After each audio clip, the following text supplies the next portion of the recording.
The report that was made last November 17th of a UFO spotted over Alaska attracted special attention. This sighting was made by an airline pilot with 29 years of experience. The crew claims that while it was flying over Alaska last November, it was followed for 400 miles by strange white, yellow, and amber lights.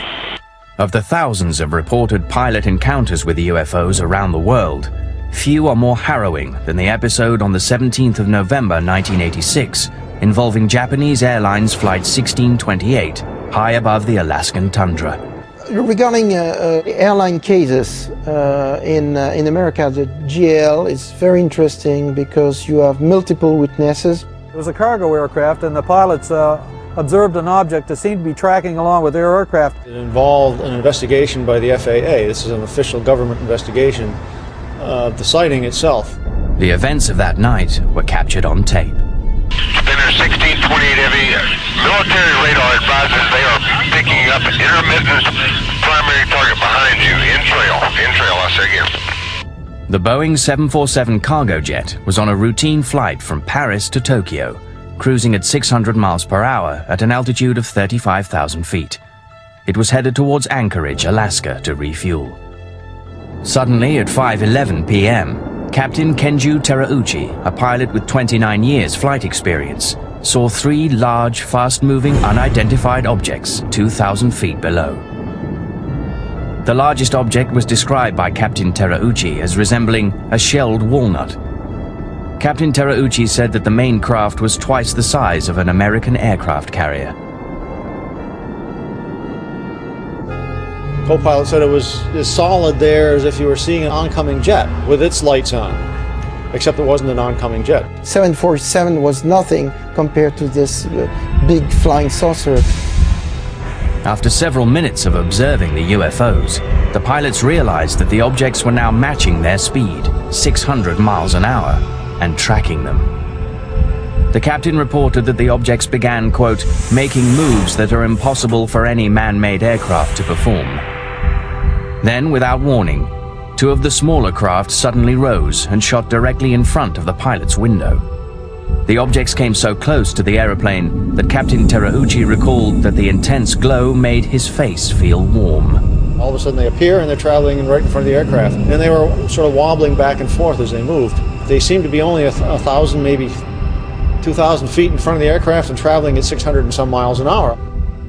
At that very moment, their radio link to Anchorage went dead, leaving the aircraft flying blind.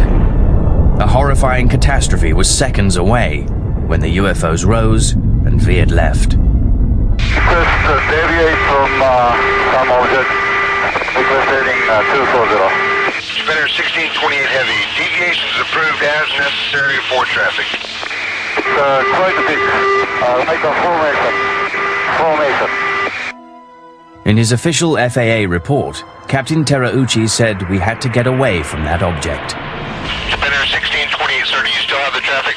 Disappear, Japan Airlines 1628. Spinner 1628, I understand you do not see the traffic any longer?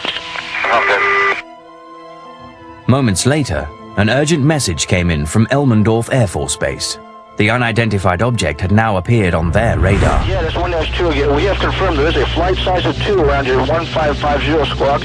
One primary return only. Okay, where is he following him? It looks like he is, yes. Okay, stand by.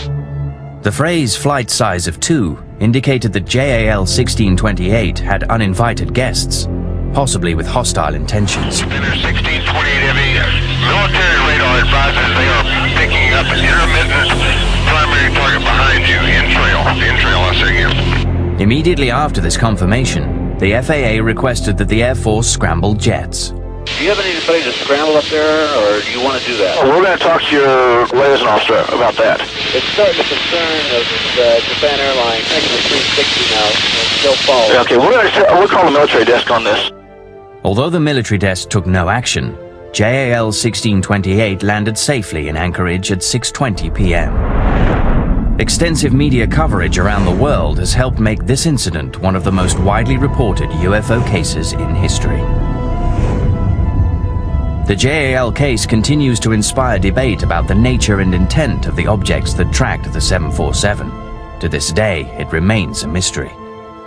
The Japan Airlines 747 had a saucer go around it. The papers mysteriously disappeared from the FAA office. The 30th of January 1987.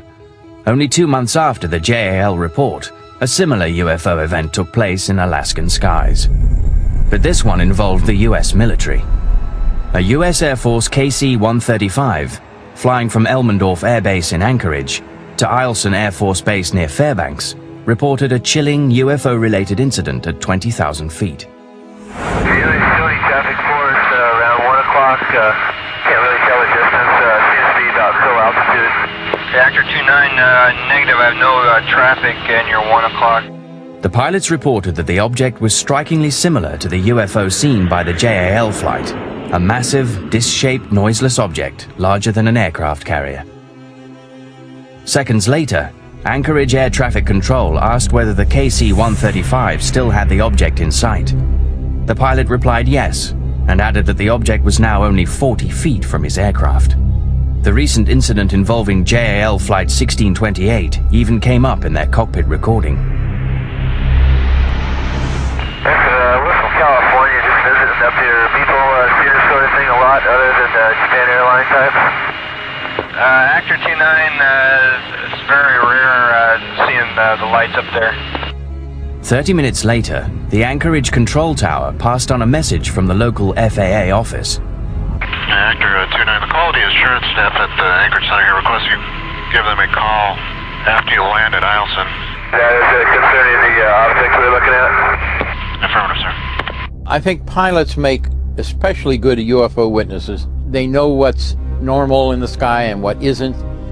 They've seen all different kinds of airplanes routinely. When a pilot reports a UFO, there's a better than average chance that that's what it was.